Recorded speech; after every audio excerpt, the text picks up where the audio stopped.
Hey guys, Rifter here. I hope you're having a good day, okay? I know it's Monday. Don't worry, we're going to make it through together. I hate Mondays just as much as you do. It's back to work, it's back to that grind.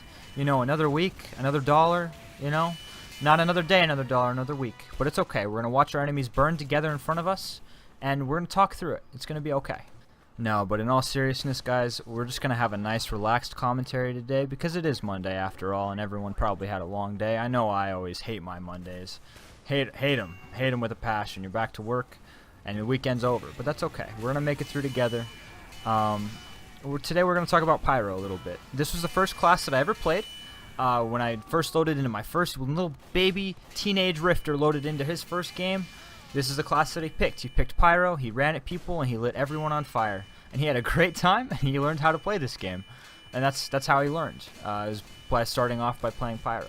I've since grown a lot, and the class does a lot more than that. Some people think that the Pyro doesn't really have any one specific role, and I don't know if I 100% agree with that. I think that the Pyro does a lot of things pretty decently well. He definitely lights people on fire pretty well, and he honestly can put out a lot of damage. He has a lot of different tools and things at his disposal to make him a useful class and a useful member of the team, as it were.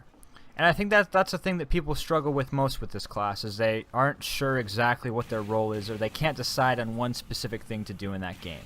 So I challenge you, when next time you play Pyro, to do a lot of different things with the class. You're the guy that can spy check. If you equip the home wrecker like I have now, you can be a Pyro and help out those engineers. You can be a Pyro just by spy checking.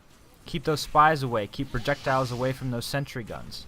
There's a lot of things that you can do to be a good support and a good help and a good teammate in this game we call Team Fortress 2.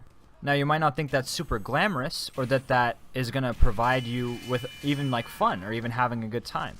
But the flip side of that is that you always will also have those opportunities to just run at your enemies and light everyone on fire.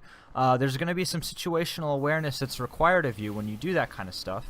It really becomes a matter of finding a way to get behind your enemies really without seeing them. I don't normally like just running at my enemies when I'm playing Pyro. Even if it's like a couple soldiers or a demo man, you can't always predict and reflect every single projectile, and you can't reflect bullets at all.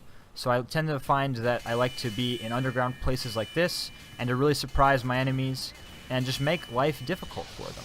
I find that I'm top of the leaderboards or top of the scoreboards for my teams almost all the time, just because I switch classes as I need to, and I pick the roles that I think is going to be the most obnoxious to the enemies and the most helpful for my team. I know that on PL Upward, especially just looking at my lineup right now, I have 3 engineers. They would really benefit from a Pyro that knows how to air blast projectiles away and is checking for spies and is going to keep them safe. That doesn't necessarily mean that I have a super glamorous job, but at the same time, who doesn't have fun lighting spies on fire? You know, you can find enjoyment in a lot of different things in this game. You don't just have to pick scout and destroy and, you know, land 100 damage body shots in your enemies to have fun.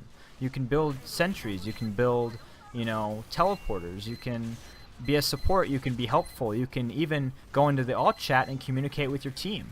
You can find enjoyment in a lot of different things in this game. You don't just have to top score, you don't have to... There's more to this game, is what I'm trying to get through to everyone that's watching this right now. And when you start thinking like that, when you start looking at your lineup and you go, hey, we have, you know, 3 engineers, maybe a Pyro that's spy checking and keeping them safe will benefit those players. It'll make them have a better time. At the same time, I get to light some spies on fire. When you start thinking like that, when you start thinking of it actually as a team game, and then you actually learn how to air blast, and you don't mess up like I am right now, although honestly this guy threw me off a lot because he kept missing, and then he started hitting. But anyway, completely ignore what I just happened right there. We'll take that as a learning experience. You'll have a lot of fun, and you'll find that your scores are quite high when you're paying attention to the game and doing whatever you can to win. Right here, you know what's exactly going through my head is that they're all just spamming rockets and stickies and everything from us from way behind us, and we can't do anything about it.